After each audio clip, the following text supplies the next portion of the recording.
Hi, I'm coming to you from the aftermath of Funnel Hacking Live 2022 here in Orlando, Florida. And I'm in the convention center. It's the day after the conference has ended. I always love coming to conferences because I'm with like-minded people for several days. We're talking about something we're all interested in. In this case, it's internet marketing. And as you know, if you listen to my previous podcasts, I've always, in the past, I never saw myself as a marketer. I saw myself as an inventor, an artist, a creator. But I've also come to realize that if you don't tell people in an effective way about what you do and why it's good, nobody will ever find out about it. And what's the point of that? So this is Funnel Hacking Live is a convention of internet entrepreneurs who come together. Most of us are users of a piece of software called ClickFunnels, which is used to create online funnels, which basically gather leads and let you follow up on leads and close sales, things like that. And it's an important aspect of just doing business, and it's something that I'm actually relatively new to. So I'm standing here in the convention center, and I always find it's interesting to come back to a convention center the day after the convention when everything has been torn down. It's kind of in between. It's in transition. It's what you call a liminal space.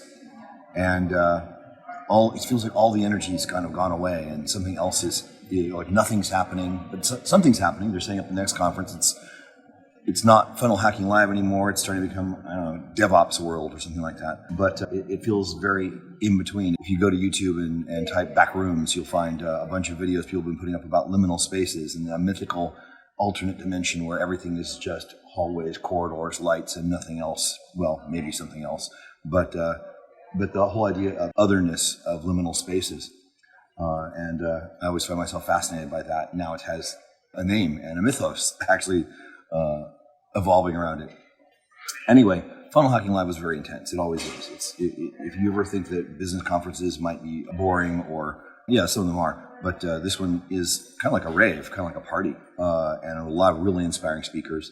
And one of the most amazing things is they teach you how to sell yourself, your product, your ideas, your service, whatever, while they're selling their product, idea, and service to you, and they're very transparent about it. The guy who runs it, Russell Brunson, is an amazing marketer himself, and he's doing what I do, which is, I wrote my software Flying Logic years ago, and he's in the process of, he's built a very successful education company around his software company, and that's what I'm in the process of doing too. And part of that is actually, building my personal brand, and I want to be transparent with you whenever you watch this, because that's what I'm doing here. I'm doing this because, several reasons. I have.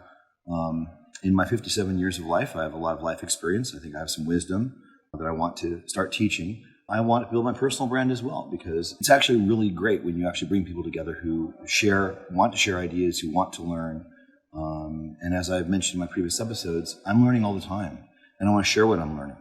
And a big part of what I learned this year at Funnel Hacking Live is certain talks I listened to really kicked my butt. And I feel like, okay, I've accomplished some good things in the last year, but I'm not where I want to be. And many of the talks are very aspirational. I'll probably go into some more detail about specific things I heard, but one of the main things I really realized is last year when I came here to Florida, I came away knowing I needed to start my podcast. And I did that this last year, Beware of Wolf. I got 9 episodes in the can, and I'm proud of those. And if you see my previous episode, I'm talking about doing things more rough. This is the first effort at that, but what really kicked me into gear this time is that I need to do it consistently. I'm committing to do this once a day for a year, and that's 365 episodes, a few minutes each, me talking about something I hope will be of value to you, something I've been thinking about, something I've learned or I'm learning, and definitely everything that I'd like your feedback on too. This is a conversation. So I'll probably ask you to do something in each episode, either leave a comment or just something else. I'd love if you just give me your feedback. And if you really like what I have to say, please like the episode. If you like where this is going, please subscribe, tell friends, because I want to build this organically. I'm not going to use hashtags. I'm not going to send this to my mailing list or anything like that. I just want I want people to find it and kind of organically and see what happens. 365 episodes, a few minutes each day. One of the things that I've been thinking about, obviously I'm still here in Florida, when do I get started? I thought, I'll definitely start when I get home. I thought, that's kind of pulling my punches, right? I'm going to get started now. And I've spent the last 30 minutes staring at my screen. I have a lot of bullet points for what I want to say here, but getting started really is the hardest part. Once I get started, I'm fine. There's a video. I'll probably leave a link in the description, but you can go to YouTube. There's an animated short film I saw when I was a kid. It's called Getting Started, published by the Film Board of Canada. It's about a goofy cartoon character who's a pianist, and he's trying to get started practicing his piano piece because he's got a recital coming up. And he's actually quite a good player, you can tell. But because he has no accountability, because he hasn't told anybody what he's doing, because he's working alone, he's fighting with himself more than anything else. And it's very funny, but it's also kind of heartbreaking. And I saw it when I was a little kid, and it's still there on YouTube for you to watch now. So go watch it and understand that, getting started really is the hardest part. And that's what I'm doing here. I'm getting started. This is going up. It's probably going to have a little bit of editing. Somebody else do that for me, so I don't have to think about it. But the reason why I'm telling you this right now is because I think that if you choose to do something and you don't choose to help other people hold you accountable for it, like I'm asking you to do right now, hold me accountable. Unless I'm like in the hospital or there's a long illness or something like that, I'm going to be doing this once a day. I might put a few in the can if I'm going on a trip or a holiday coming up or whatever, and then put them out. But you can expect one a day for the next year until the next Funnel Hacking Live.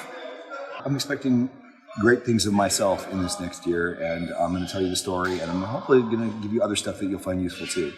So if you like this message, please leave a comment down below in about your own issues with procrastination, accountability, getting started, and please come on this journey with me. I'm really looking forward to it. It's going to be awesome. Thanks. Learn more about the world's premier critical thinking tool, Flying Logic, at flyinglogic.com. Help spread the word by rating and reviewing this show on your favorite podcast platform. Discuss this episode at bewareofwolf.com and keep raising the bar, whether the world likes it or not.